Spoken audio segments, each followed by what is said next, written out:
Hello students, I am Santoshi Kushwaha, आपकी Hindi teacher. Let's start. तो आज हम कक्षा 10 की हिंदी सामान्य बुक वासंती से मैंने आपको पार्ट 1 में कवि का परिचय तुलसीदास का दिया था, ठीक है ना। सेकंड में दिया था केंद्रीय भाव, ठीक है ना। तो ये पार्ट 1 में हमारे जीवन का परिचय, केंद्रीय भाव, ये दोनों चीज़ें क्या एक्सप्लेन हो गई थी, ठीक है ना। और आज हम पार्ट 2 में आपको बताने जा रहे हैं जो पद हैं, विनय के पद हैं, इनकी व्याख्या, है ना। तो व्याख्या बताएंगे। तो व्याख्या व्याख्या में क्या है, एक्सप्लेनेशन जिसे कहते हैं। इसमें सबसे पहले जो जाके प्रिय ना राम वैदेही से लेके एते मतो हमारो तक, इसको एक्सप्लेन करेंगे, ठीक है ना। एक एक लाइन पूरी एक्सप्लेन करेंगे। लेकिन उससे पहले हम ये आपको बता दें, क्योंकि हम क्लास 10th में हैं, है ना, हमारा बोर्ड एग्ज़ाम रहता है, तो इस नज़रिए से हम इसके बारे में कुछ चीज़ें जान लें। जैसे विनय के पद है, ये एक पद है, तो इस पद का हमें संकेत, संदर्भ, प्रसंग और व्याख्या विशेष करनी होती है, ठीक है। तो हम इसकी व्याख्या कैसे करेंगे, है ना। सबसे पहले हम लिखते हैं संकेत। संकेत कैसे लिखेंगे, जाके प्रिय, ठीक है। क्या लिखेंगे, जाके प्रिय, इतना लिखेंगे और डैश डैश कर देंगे, डॉट डॉट करके, ठीक है। और डॉट के बाद लिखेंगे लास्ट में ऐसे मतो हमारो, है ना, ऐसे मतो हमारो, इतना लिखेंगे। ये संकेत हमारा कंप्लीट हो जाएगा। इसका मतलब ये हुआ कि जाके प्रिय यहाँ से स्टार्ट होता है और ऐसो मतो हमारो तक ख़त्म हो जाता है ना। ये आप पहले भी सुन चुके होंगे, ठीक है। फिर नेक्स्ट आता है संदर्भ। क्या आता है, संदर्भ।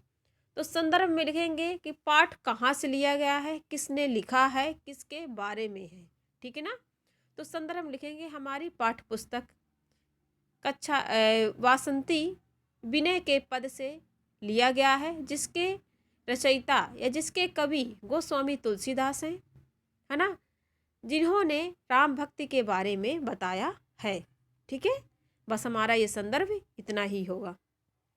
नेक्स्ट क्या आता है, क्या आएगा हमारा, नेक्स्ट आएगा प्रसंग। प्रसंग मतलब किसका प्रसंग चल रहा है, इस पद में किसका प्रसंग चल रहा है। तो यहाँ पे किसका प्रसंग चल रहा है, राम की भक्ति का प्रसंग चल रहा है। किसका प्रसंग चल रहा है, राम की अपार भक्ति का प्रसंग चल रहा है। तो हम प्रसंग में यही लिखेंगे कि विनय के पद में, इस पहले पद में राम की अपार भक्ति के पद, राम की अपार भक्ति के बारे में बताया गया है, जिसमें बलि गुरु को त्याग दिए हैं और क्या करते हैं, ब्रज ने अपने पति के प्रेम को छोड़ दिया है और क्या कर दिया है ना, और प्रहलाद ने अपने पिता को छोड़ दिया है। इन्हीं की अपार भक्ति, श्रेष्ठ भक्ति का उदाहरण दिया गया है। इस प्रसंग में ऐसा लिख देंगे थोड़ी सी शब्दों में, ठीक है ना, 2 वाक्यों में। फिर नेक्स्ट आता है व्याख्या। व्याख्या यानी एक्सप्लेनेशन, ठीक है ना। तो हम व्याख्या में इस पूरे पद की व्याख्या करेंगे, एक एक लाइन की, ठीक है ना। तो व्याख्या में हम क्या लिखेंगे कि जाके प्रिय राम बदेही तजिए ताहि कोटि वैरी सम जदपि परम स्नेही, है ना। इसका अर्थ लिखेंगे, फिर दूसरी लाइन, फिर तीसरी लाइन, फिर चौथी लाइन, पूरी व्याख्या लिख देंगे, ठीक है। तो व्याख्या में क्या लिखेंगे, सुनिए, ठीक है ना। जो व्याख्या हम बता रहे हैं आपको, तो इस व्याख्या में इसका अर्थ भी पद का मालूम पड़ जाएगा आपको, और इस पद का अर्थ क्या हम बताने जा रहे हैं वो भी पता चल जाएगा आपको, ठीक है। तो सुनिए, जाके प्रिय ना राम बदेही, इतना हम बताते हैं आपको, जाके प्रिय ना राम बदेही। वैदेही मीन्स क्या होता है, वैदेही मीन्स जानकी, यानी राम की पत्नी जानकी, सीता, है ना। कहने का अर्थ ये है, गोस्वामी तुलसीदास जी ये कहना चाहते हैं कि जाके प्रेरणा राम बदेही, इन्हीं जिसको श्री राम और सीता प्यारी नहीं है, तजिए ताहि कोटि वैरी सम जदपि पैरम स्नेही, है ना। तो उन लोगों को ताज ताहि कोटि वैरी सम, है ना, उन लोगों को आप क्या कर दीजिए, छोड़ दीजिए, उन लोगों को आप छोड़ दीजिए, त्याग कर दीजिए, क्यों कर दीजिए? क्योंकि आपके वो बैरी हैं, दुश्मन हैं, वो आपके परम स्नेही नहीं हैं, आपके परम स्नेही नहीं हैं। तो इस पूरे लाइन का मतलब ये हुआ, जो श्री राम माता सीता की भक्ति नहीं करता है, ऐसे लोगों को आप क्या कर दीजिए? त्याग कर दीजिए। वह आपके जितने बड़े भी रिलेटिव हो, रिश्तेदार हो या आपके पड़ोसी हो, कोई भी हो, ठीक है ना? यहाँ तक कि आपके पुत्र पिता भी हो, तो क्या हो, आप उनका त्याग कर दे। नेक्स्ट देखिए, अब हम यहाँ से देखेंगे, तजयो पित्र, तजयो पिता प्रहलाद विभीषण बंधु भरत महतारी, ठीक है ना? इसमें ये कहा गया है कि जिस प्रकार तयजयो पिता प्रहलाद, जिस प्रकार प्रहलाद ने अपने पिता को त्याग दिया है, विभीषण बंधु और भरत महतारी, ठीक है ना? विभीषण ने अपने बंधु भाई को छोड़ दिया है, भरत ने अपनी माँ को छोड़ दिया है, बलि ने अपने गुरु त्याज्यो, बलि गुरु त्याज्यो, बलि गुरु त्याज्यो, कंत ब्रज बनितन भय मुकुंद मंगलकारी, ठीक है ना? क्या करते हैं? बलि ने गुरु का त्याग कर दिया है और ब्रज ने क्या कर, ब्रज की जो गोपियां हैं, बनितन मीन्स क्या होती है? गोपियां, ब्रज की गोपियां। कंत मीन्स पति, इन्हीं पति के प्रेम को क्या कर दिया है? त्याग कर दिया है और कृष्ण भक्ति में लीन हो गई हैं। भय मुंगत मुद मंगलकारी, ठीक है ना? मंगलकारी, यानी इन्हों लोगों ने अपने पिता, माँ, भाई, गुरु, पति का त्याग करने पर क्या कर दिया है? मंगलकारी कार्य किया है, क्योंकि इन लोगों को राम और सीता प्यारे नहीं थे, ठीक है? नेक्स्ट देखें, नाते नेह राम की, नाते नाते नेह राम की मनयत सुहद सुबह जहां लाओ, है ना? जो लोग, है ना, राम को मानते हैं, वो क्या हैं? बहुत अच्छे हैं, ठीक है ना? उन्होंने क्या कर लिया है? जीवन का सुसेव्य, यानी जीवन का ज्ञान प्राप्त कर लिया है, उन्हीं के साथ हम हो लिए। अब कहना ये चाहता है, इसका अर्थ मतलब ये हुआ कि नाते नेह राम के मनयत सुहद सुबेब जौलाओ, है ना? इन्हीं हम उन्हीं से नाता रखना चाहते हैं, है ना? कि जो क्या हो, राम से अपना, राम को मानते हो, सुहद सुबेब जौलाओ, ठीक है ना? इन्हीं की जैसे आँख, अंजन कहाँ अखि जेही, अंजन कहाँ अखि जेही, फूटे बहु तक कहाँ कहो लो, कहो कहाँ लो, इन्हीं अंजन मीस क्या हो जाती है? जो काजल होता है उसे अंजन कहा जाता है, और आँख मीस आँख हो गई, अखि मीस आँख, यानी नयन, जे ही फूटे, अगर ऐसा लगता है कि आँख आजने से, आँख, अगर हम आँख में काजल लगाते हैं, उससे हमारे आँखों का कचरा ना निकल कर, अगर वही काजल लगाने से हमारी आँख क्या हो जाती है? जे ही फूटे बहु तक कहाँ कहो लो, है ना? अगर हमारी आँख फूटती है तो हम ऐसे काजल को लगाना क्या कर देंगे? तुरंत ही बंद कर देंगे। आया समझ में? तो वही है, नाते ने राम के मनियत सुहद सुवेश जहाँ लाओ, यानी कि अगर ऐसे हमारे संबंध है जो राम से मतलब नहीं रखते हैं, राम की भक्ति नहीं करते हैं, तो हमें उन नाते रिश्तेदारों को त्याग करना चाहिए। ठीक उसी प्रकार उदाहरण दिया है कि अंजन कहाँ आँख जेही, है ना? जिस प्रकार अगर वो काजल आँख को सुखद नहीं पहुंचा सकता है, कचरा साफ नहीं कर सकता है, तो ऐसे हम काजल को आजना, इन्हीं लगाना बंद कर देंगे।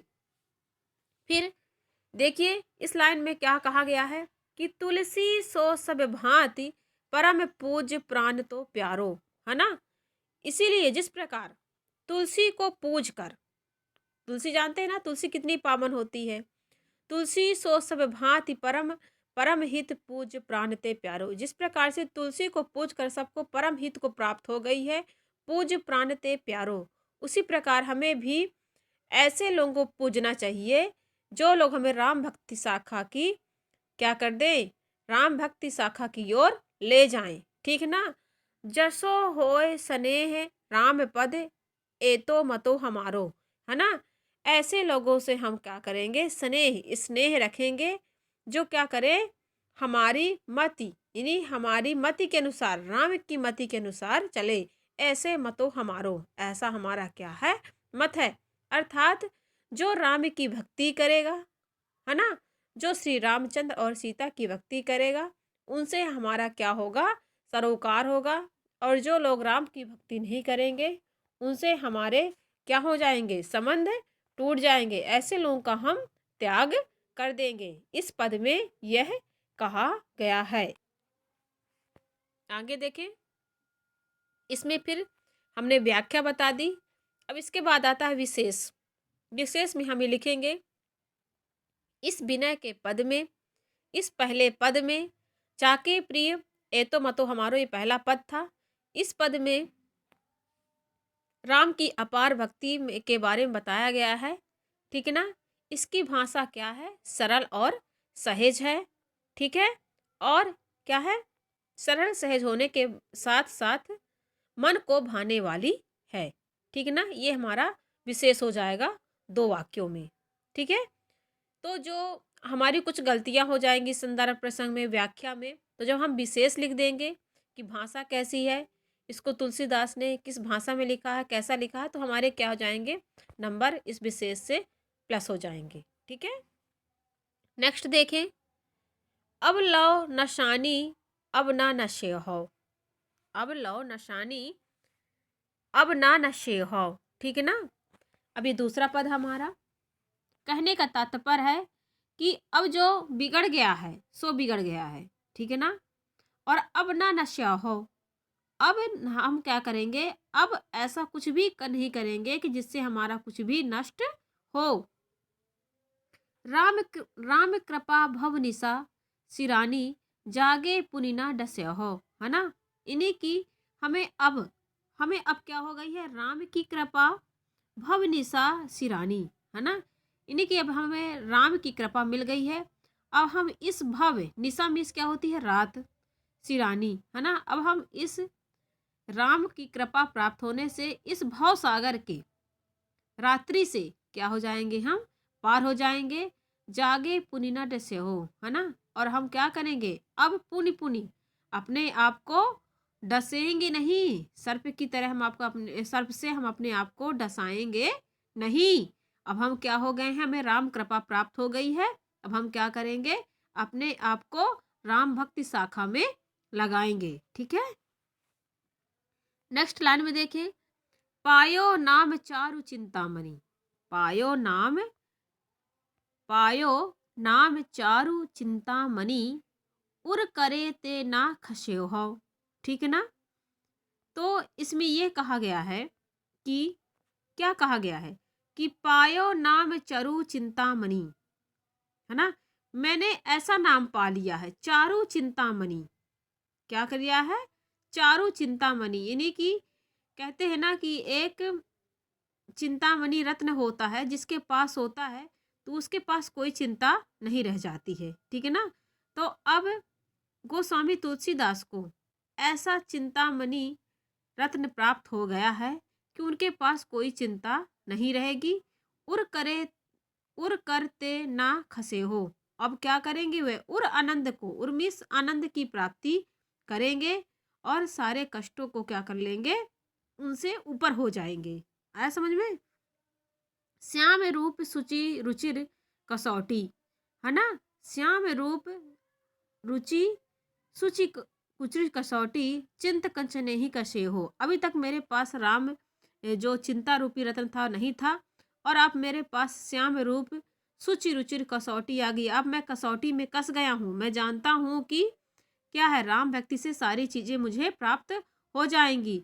तो चित्त कंचने ही कसे हो, अब अपने मैं चित्त को क्या कर लूंगा, क्या कर लूंगा, कस लूंगा। अपने मन को क्या कर लूंगा, कस लूंगा। क्योंकि इसके पहले क्या था कि मैं क्या कर, इंद्रियों के बस में आ गया था। किसके बस में आ गया था, इंद्रियों के बस में आ गया था। तो मैं मोह माया के चक्कर में फंसा हुआ था, ठीक है ना। लेकिन अब मैं सुचि रुचिर कसौटी, यही कहा था ना पहले उसमें, कि अब मैं अपने आप को कसौटी में कस लिया हूँ। अब कहते हैं मैं इंद्रियों के बस में नहीं जाऊंगा। और चित्त कचने कंचना ही कंचन ही कसे हो, और अपने चित्त को क्या करते, कंचन की तरह, यानी एक स्वच्छ कांच की तरह कस लूंगा, ठीक है ना, और बांध के रखूंगा जो राम भक्ति की ओर अग्रसर हो। परबस जानी हसयो इन इंद्रिन निज बस है ना हसयो, ठीक है। इन्हीं अब मैं क्या करूंगा, जब ये इंद्रियां जो है ना, परबस पर बस जान हसयो इंद्रियां निज बस ना वसयो, यानी मैं क्या कर लो हूँ, अब कसौटी में कस लिया हूँ, पर बस अब कुछ भी हो जाए मैं इंद्रियों को अपने ऊपर क्या कर दूंगा, हावी नहीं होने दूंगा। 5 इंद्रियां होती है ना, ये स्पर्श है ना, और आपकी रस, ये सारी 5 इंद्रियां जो होती हैं, इनमें क्या है, अपने अब मैं इन सबके बस में नहीं जाऊंगा, मोह माया त्याग कर करके क्या कर दूंगा, बस ना हंसे हो, ना हंसे हो। अब मैं जग को अपने ऊपर हंसने नहीं दूंगा, जग को अपने ऊपर हंसने नहीं दूंगा। मन मधुकर पन कर तुलसी रघुपति पद कमल बसे हो। अब मैं क्या करूँगा, मन मधुकर में मैंने अपने मन मन में तन में पन कर तुलसी, इन्हें क्या करते हूँ मैं, जैसे तुलसी राम को अपने मन मन में और बसा ली थी, तो क्या कर मैं भी अपने मन मधुकर में पूरे मन तन में क्या कर दूंगा, राम को बसा लूंगा। और रघुपति इन्हीं की क्या कर, रघुपत इन्हीं की भगवान श्री राम के कमल चरणों में अपने आप को क्या करूँ, बसा हो, इन्हीं की बसा लूंगा और उनके चरण कमलों में अपने आप को क्या कर दूंगा, समर्पित कर दूंगा। ठीक है, आया समझ में। तो हमने ऊपर के पद में आपको बताया था संकेत, संदर्भ, प्रसंग, व्याख्या और विशेष। इसी प्रकार से हम जो नीचे वाला ये दूसरा पद है अवलौनासानी, ठीक है ना, इसको भी हम संकेत के रूप में लिख देंगे। यहाँ से अवलौनासानी इसको भी संकेत बना लेंगे, ठीक है ना। और फिर लास्ट में क्या करेंगे, यहाँ भी कमल बसे, ठीक है ना, कमल बसे हो, ये भी यहाँ लास्ट होता है, तो हमारा संकेत यहाँ से कंप्लीट हो जाएगा। जिस प्रकार से हमने ऊपर संदर्भ लिखा था कि प्रस्तुत पद विनय के पद से लिया गया है, जो बसंती नामक बुक से है। इसके जो कवि हैं वो गोस्वामी तुलसीदास हैं। यहाँ पर गोस्वामी तुलसीदास हैं जिन्होंने पद की इस पद में क्या कहा है कि जब जागो तभी सवेरा, अब जब जागो तभी सवेरा, अब मैं जान चुका हूँ कि भक्ति क्या है। बस प्रसंग में इतना ही लिखेंगे 2 वाक्य में, ठीक है। प्रसंग के बाद आएगा व्याख्या। व्याख्या में मैंने आपको बता दिया है कि अब लाओ नसानी अब न सने हो, अब जो नष्ट हो गया है, अब ऐसा कुछ नहीं होगा। राम भव निशा सिरानी, है ना, राम की कृपा मुझे मिल गई है, अब निशा मिस रात्रि को मैं क्या कर दूंगा, अपने ऊपर हावी नहीं होने दूंगा। जगे पुनः डसा, अब मैं जग की जो ये भ्रांतियां हैं इनमें नहीं फंसूंगा ना, मुझे ये डस पाएंगे, ठीक है ना। पायो राम चारु चिंतामणि, मैंने ऐसा चित्त पा लिया है, ऐसा रत्न रूपी चिंतामणि पा लिया है जो सारे चिंताओं को हर लेगा।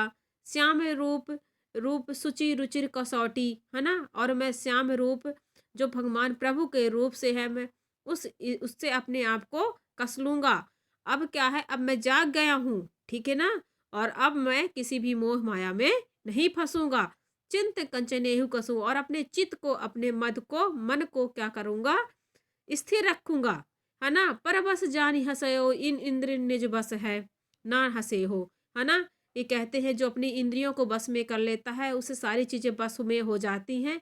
तो मैंने इन इंद्रियों के मोह में आकर क्या कर दिया है, बहुत सारे ऐसे काम कर लिए हैं, अपना जीवन व्यर्थ कर लिया हूँ।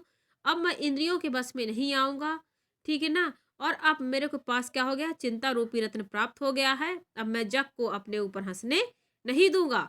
और मन मधुकर पान तुलसी रघुपति पद कमल बसे हो, और अपने मन मस्तिष्क में मैं क्या हूँ, तुलसी की तरह रघुपति जी को, जैसे तुलसी ने अपने प्रभु राम श्री राम की भक्ति की थी, उसी प्रकार से मैं भी श्री राम की भक्ति करूंगा और उनके कमल में बसूं और उनके चरण कमलों में अपने आप को क्या कर दूंगा, समर्पित कर दूंगा। तो ये हमारी व्याख्या हो जाएगी, है ना। अब इसके बाद विशेष, इसके बाद क्या है, विशेष। तो विशेष में हम लिखेंगे, क्या लिखेंगे कि गोस्वामी तुलसीदास की जो भाषा है वो सरल और सहज है, और इसमें ब्रज भाषा और अवधि भाषा का हमें स्वरूप देखने को मिलता है। ठीक है ना। हमारे दो वाक्य ही विशेष हो जाएंगे जो इस पद की विशेषता बताते हैं, जिसमें जब जागो तभी सवेरा का व्याख्या की गई है। ठीक है ना। दो वाक्य हो जाएंगे। कौन सी? ब्रज की भाषा सरल और सहज है, इसमें ब्रज भाषा का उपयोग किया गया है। अवधि भाषा का प्रयोग किया गया है, इसमें जब जागो तभी सवेरा जैसे बातों का वर्णन किया गया है। ठीक है, यह व्याख्या की गई है। इस तरह से हमारे ये दो पद समाप्त होते हैं। तो मैंने इसके संकेत, संदर्भ, प्रसंग, व्याख्या और विशेष आपको बता दिए हैं, जो हमारे 4 से 6 नंबर तक आते हैं, है ना, जो हमारे नंबरिंग में बहुत हमारी सहायता करेंगे। ठीक है ना। इसके बाद हम तीसरे पार्ट में हम क्या करेंगे? हम एक्सप्लेनेशन करेंगे शब्दार्थ का, लघु उत्तरीय प्रश्न का, दीर्घ उत्तरीय प्रश्न का, और जो इसमें एक्सरसाइज दी गई है। ठीक है, अभी हम ये पार्ट खत्म करते हैं। Thank you students.